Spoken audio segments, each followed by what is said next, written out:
After we lost Rare to Microsoft in 2002, it didn't take long for the Nintendo community to miss the kinds of games they made. Chief among them, 2D Donkey Kong games, which were also being missed by people who grew up with challenging 2D platformers of the late 80s and early 90s.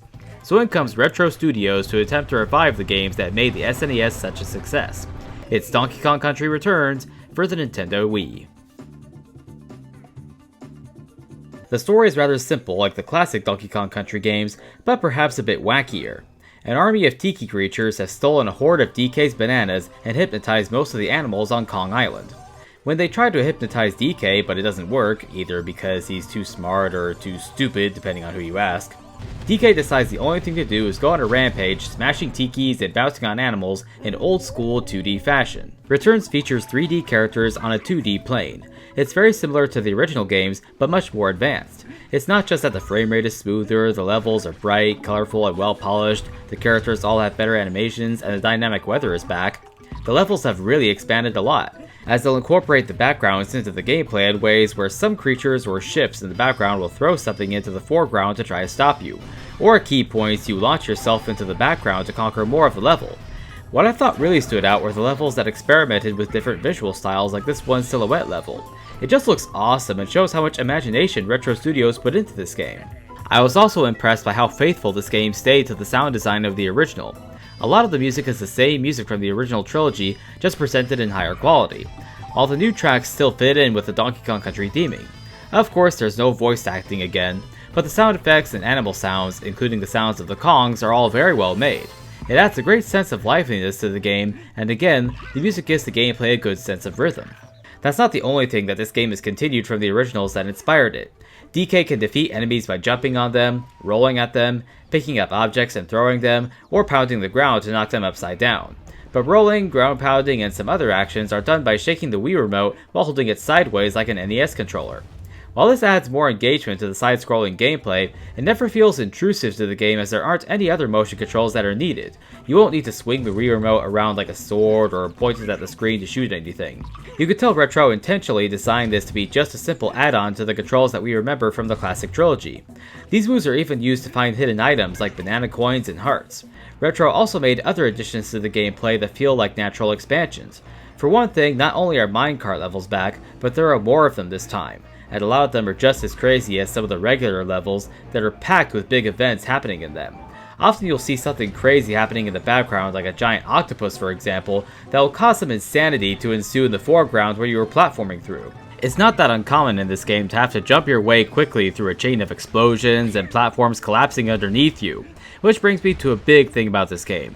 The difficulty is pretty high. I mean, this game is hard. Even though I played through all three of the original Donkey Kong Country games, I still found myself dying pretty frequently from very small things like not timing a jump right, or the boss battles where each boss felt more challenging than the previous one. Now, players who love that sense of accomplishment when you complete a really tough level will like this game for that reason, but in the process, be prepared to die, and die, and die, and die, and die some more. But fortunately, there are things to help other players get through this game. Cranky's Shop is back where you can buy more life balloons as well as items to increase your health or be invincible for one level. But more important is your partner Diddy Kong. With Returns, two players can play simultaneously with one as DK and the other as Diddy. But if you're playing alone, then you can call upon Diddy from a DK barrel in order to double your health like in the first game. And that's more noticeable since instead of one hit and you're dead, DK and Diddy both get 2 hearts each. Also, Diddy brings back his jetpack, which lets you briefly hover and actually does make platforming easier. In fact, I felt like boss battles were much easier with Diddy than without. These are all good things, but it's very possible that you'll still die a lot. The game is that hard. If you die too many times in one level, then that weird pig thing appears and gives you the option to summon Super Kong.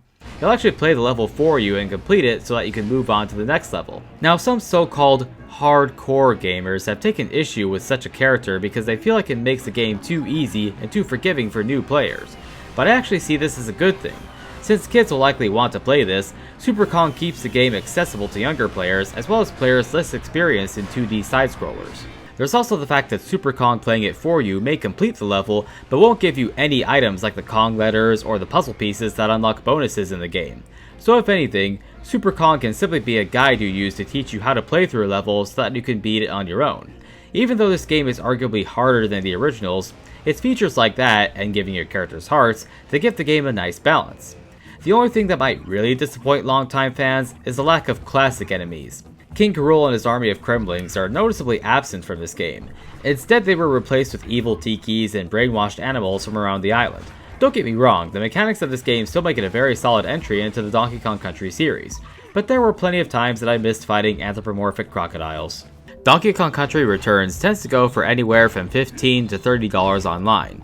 This is a fair price point and a worthy purchase for any big Donkey Kong fan who likes their side-scrolling games to be really challenging. And that's my review of Donkey Kong Country Returns for the Wii. To help me produce more videos like this, please support my Patreon page. Special thanks to my current patrons here. Remember that supporting my Patreon gets your name in the credits and access to my flagship videos a full day early. Also be sure to check out my previous reviews of the original Donkey Kong Country and Donkey Kong Country 2 Diddy's Conquest, both for the Super Nintendo Entertainment System. See you all next time!